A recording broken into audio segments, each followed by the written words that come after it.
CCTV Manus nam daki lagbon ki bakwa penpenda ke MBBS Henry Kindiat e ki bapas ke admission kalapli ha Emmanuel Coaching Academy epi join menta pinyo e ki kot bat ki materials kin don ru ki mock test ban pen kraya pi na kabenda ka neat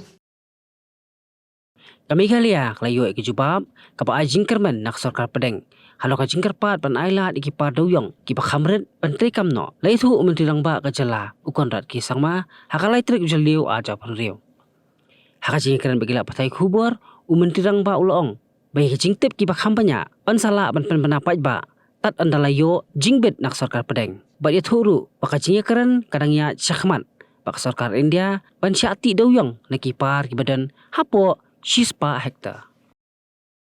We are working with constraints, with difficulties, and we need to balance out all aspects. So while coal mining is a livelihood aspect which is very, very important, I've been mentioning, but yet we have to at the same time balance the safety of the miners and the impact on the environment. So therefore, that is what we are trying to achieve. And therefore, in the process, there will never be a kind of a perfect system that we'll be able to achieve. There will always be challenges ahead. And we are trying to overcome those challenges and find what is best suited for our state and for our miners.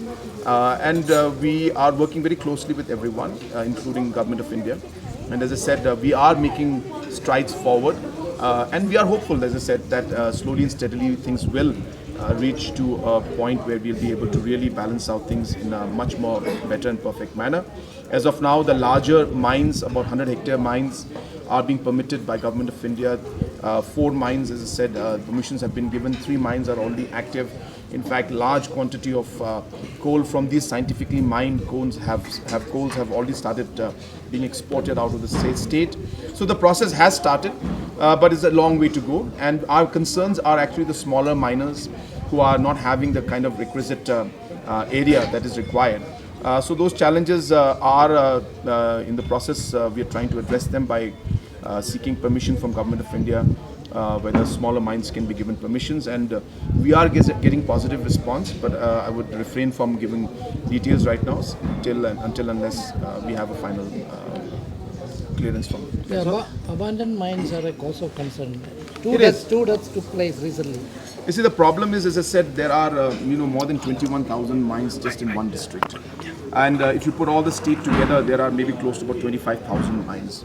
And these are all in different locations.